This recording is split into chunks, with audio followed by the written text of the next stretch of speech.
Come on then, let's get started. Now I want to play Cyberpunk. It's the latest game by Ubisoft and I get 10% of sales. Oh, it's by Ubisoft, is it? Tell me, it isn't by any chance a massive generic open map filled with repetitive enemies and loot chests dotted all over the place, is it? Doesn't matter. Review Immortals and you get to play Cyberpunk 2077. That's the deal. Fine. Woohoo! 10%, here I come. I hate you. So, the game's story is recounted by Prometheus, with hilarious side narration by Zeus. Of course, I say hilarious, I mean we're laughing at him, not with him. As Fenyx continued her journey, she couldn't help but wonder if her story would one day be told amongst the stars. Hermes always says, the stars tell stories, but I don't get it. It's like I can't read. Somehow that doesn't surprise me. Big bad Typhon has broken out of jail and it's up to newcomer Fenyx to stop him. But first, you'll have to customize Fenyx. Male, female, hair, eyes, beard, voice. Any combination is possible. Wacky colours, long beard, female body, male voice. It appears as though the narrators view your gender according to your voice selection. Fenyx had never been allowed to hold the hallowed sword, a gift from Achilles for bravery in battle. It balanced perfectly in his palm, as if forged for it. There are enough options here to leave your own personal mark on Fenyx, but not so many you spend an hour in the character creator like some of us do. An hour? How does it take you an hour to make a character? I like playing around with options. And Aphrodite's beauty chair can be used later to alter all these same options at any time. Once you're on the island, you quickly get a sword.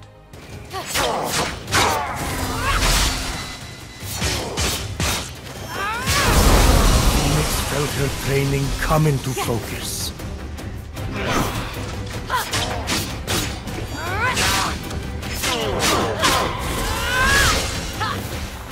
An axe.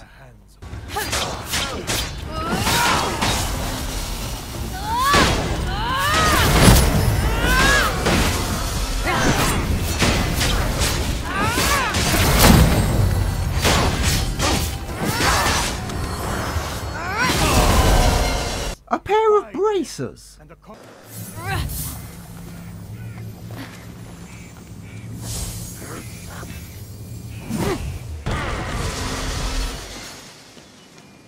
A bow.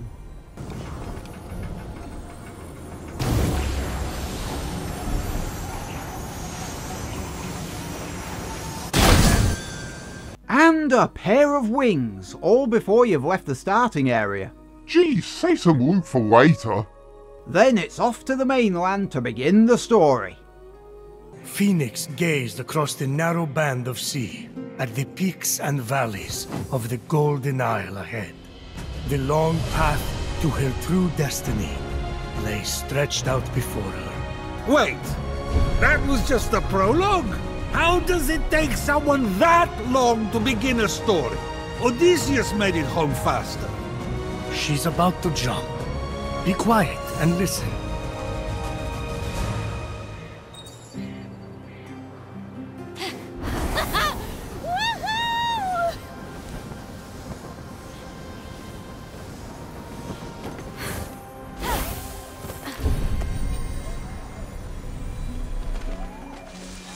Once you're on the mainland, first things to do, collect some fruit and kick some ass. Those were mushrooms. Shut up!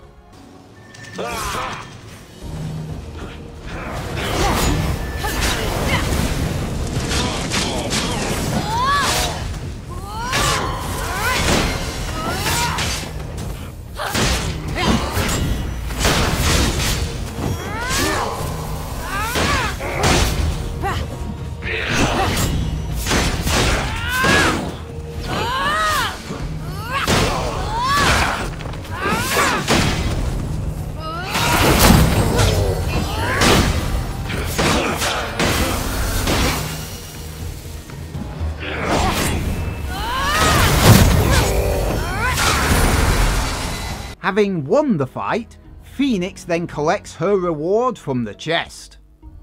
And flashes her underwear at the camera. Classy lady. And have you noticed? The old title, Gods and Monsters, lives on as the name of the mission. Cheeky fuckers, huh? Your next stop should be the Hall of the Gods. Here are all the workstations you'll need to upgrade Fenyx's abilities. This is the only place you can upgrade stuff, aside from potions. So you'll have to come back, whether you want to or not. Nice cauldron! Fenyx let the empty compliment die in the ensuing silence, and instead tried to focus on potential potion recipes. And now is probably a good time to mention all the resources you'll have to collect, because holy shit, you'll be doing a lot of collecting. Deep breath, people. Ambrosia upgrades your health. Zeus's lightning upgrades your stamina. Coins of Charon are spent on skills and power upgrades. Golden amber upgrades your potions. Red, blue, purple and yellow plants are used to make healing, stamina, attack and defense potions. 4 types of adamantine shards, yellow, blue, red, purple, that upgrade your weapons, armor and equipment. Am I supposed to remember what all this is for? Not at all, at first. But strangely, you kind of pick it up as you go. Just grab everything that isn't nailed down and you'll be fine.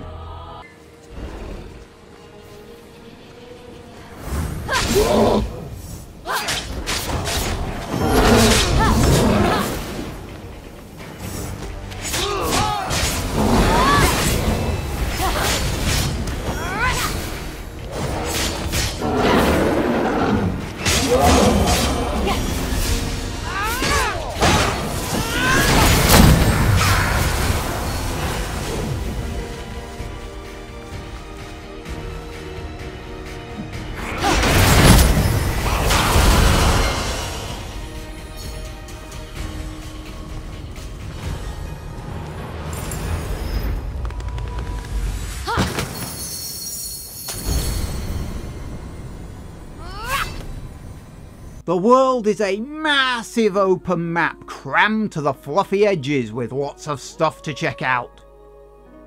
Or it would be if you could actually see any of it. Climb to the top of a statue, scout the area, and then use Farsight to spot collectibles.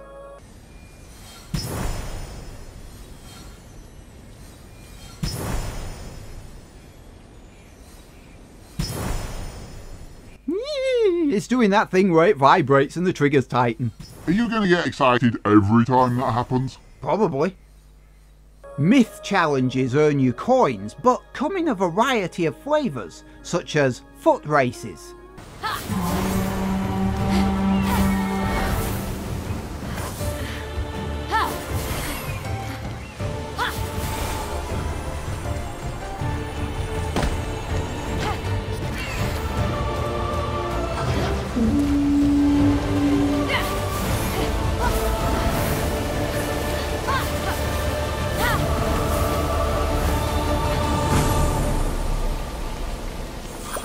Archery challenges.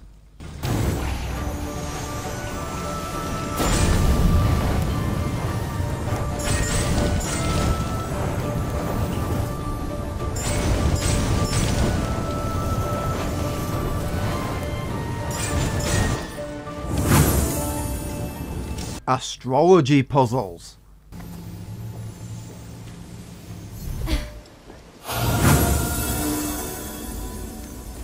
Frescoes.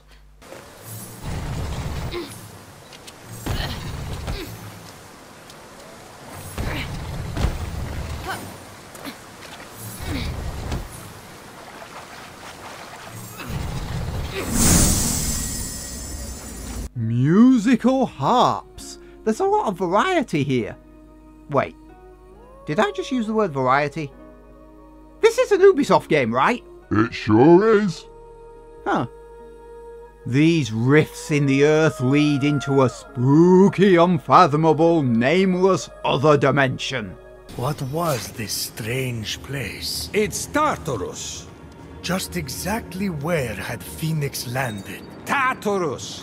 The nasty abyss where I imprisoned Typhon. He must have opened rifts into the vaults of the underworld when he escaped. You know it, I know it. Say it! Fenyx wasn't, sure. I hate you!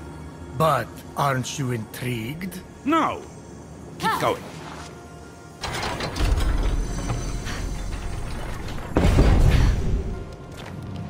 The Tartarus vaults are basically obstacle courses / puzzle rooms, ending with a bolt of Zeus's lightning as a reward for a job well done.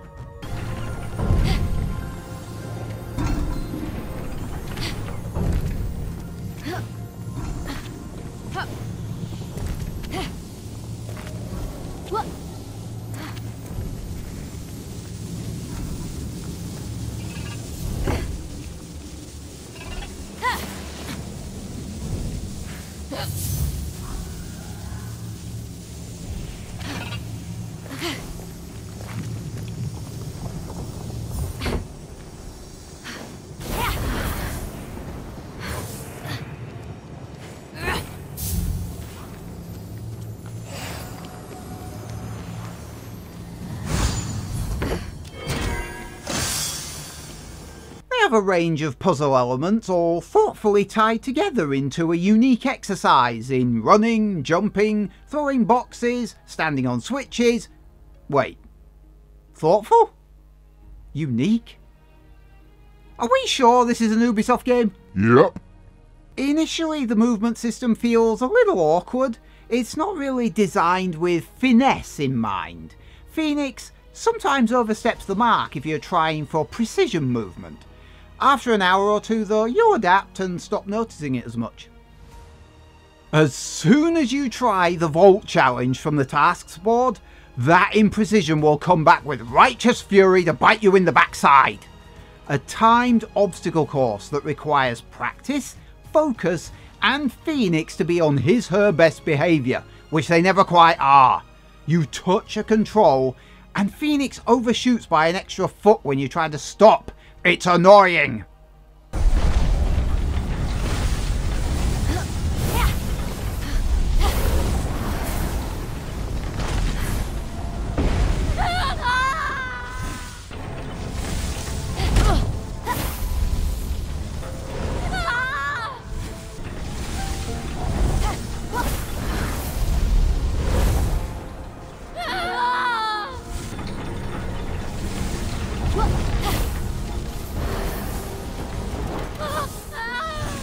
Actually, it looks like you suck at this. I know.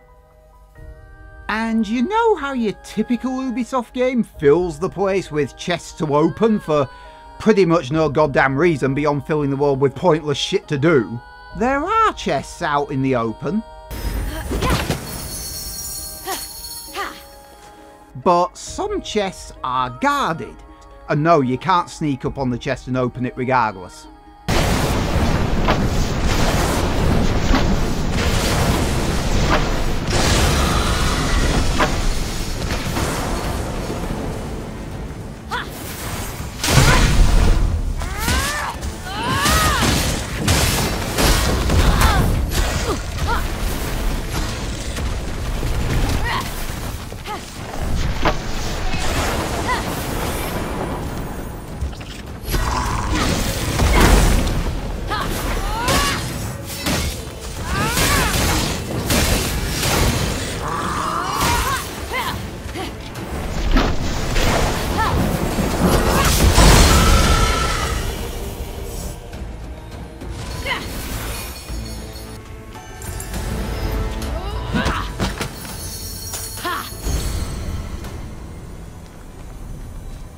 And some chests are locked behind cleverly creative puzzles, each one different and engaging, and this can't be an Ubisoft game. Stop whining and keep playing.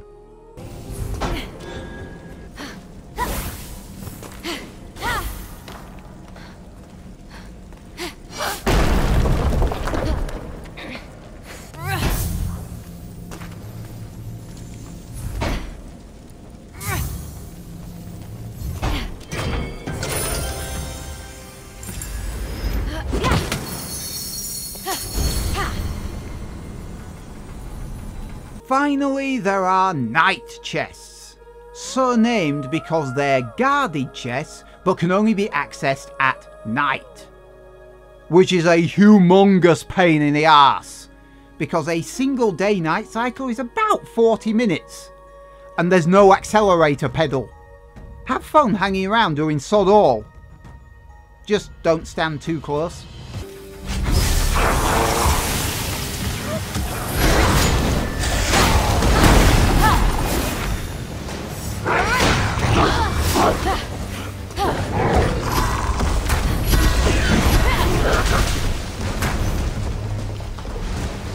You do know you can just hold options to skip from day to night, right? What?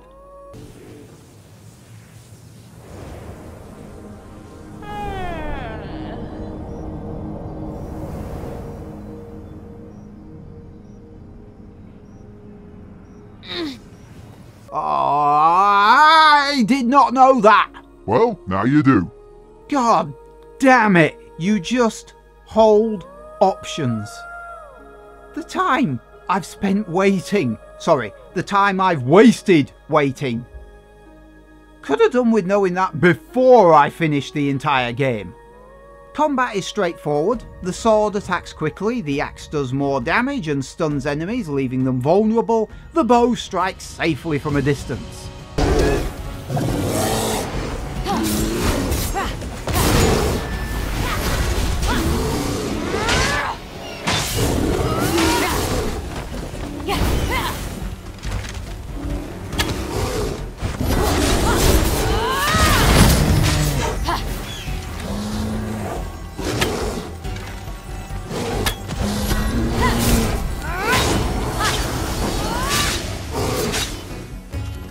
The only move which is slightly questionable is the counter block.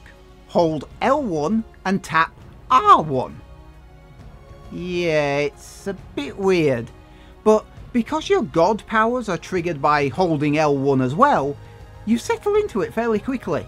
And the size of the counter window, by the way, is huge, thank Christ.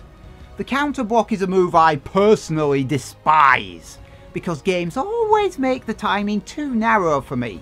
Even I can deflect incoming blows here. The combat feels really fun. Gotta love how fast those god powers recharge as well.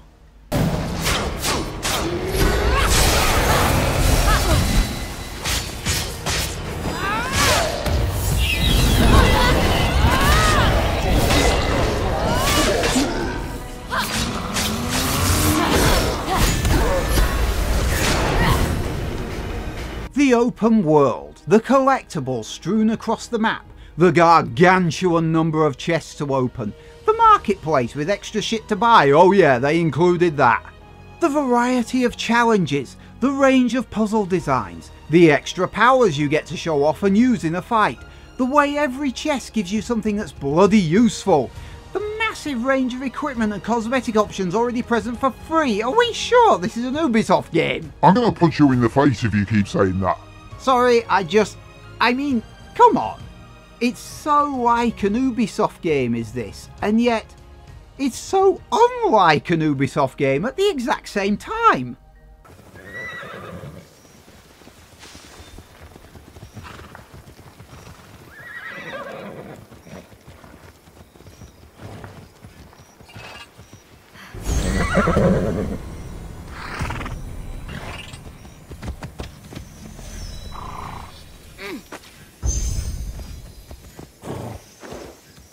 Those prices!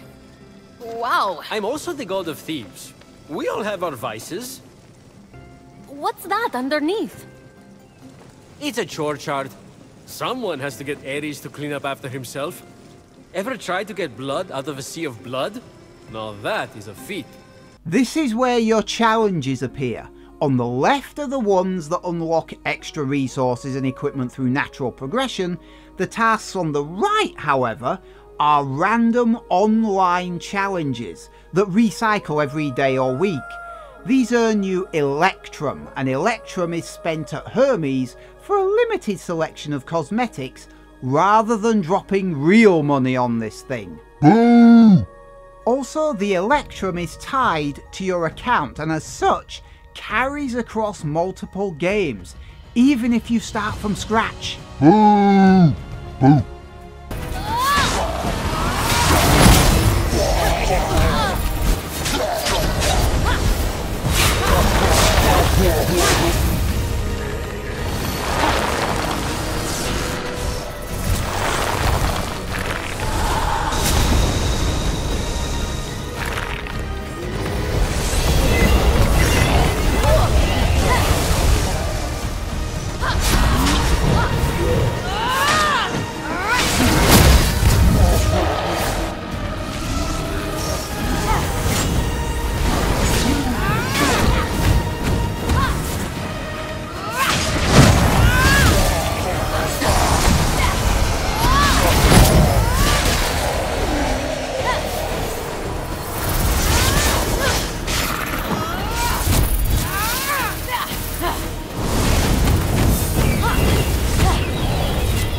But, by far and away, the most awkward problem the game has is purple adamantine shards.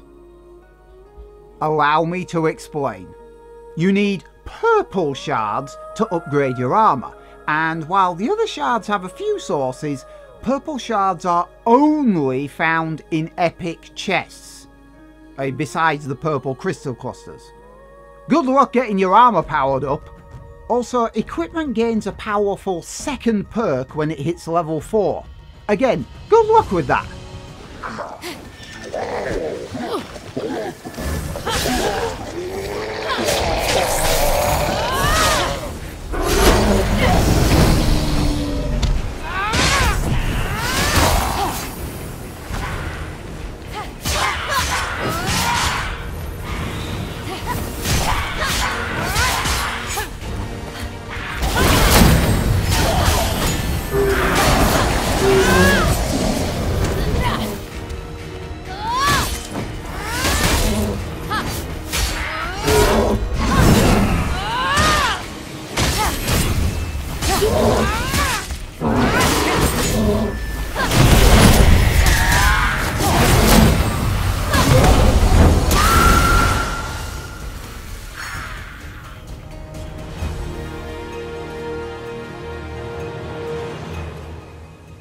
I was also initially confused by the supposed bonus missions included with the Gold Edition or the Shadow Masters pack.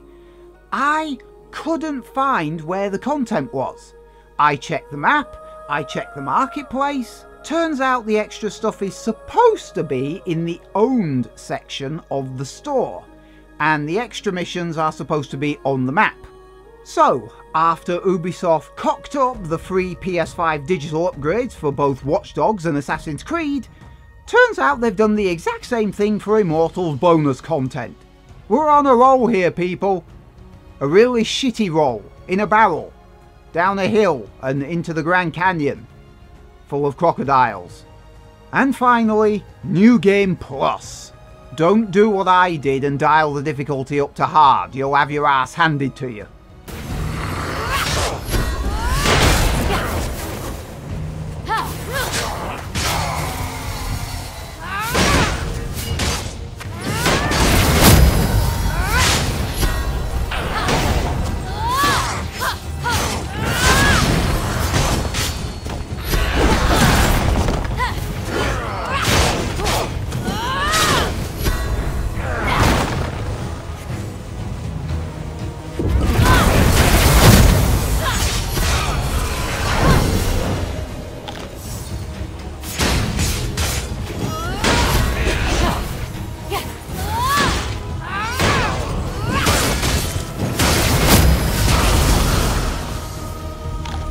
You lose all the things in your quest bag, so if you haven't assembled those Midnight and Mythical fragments yet, you're starting from scratch.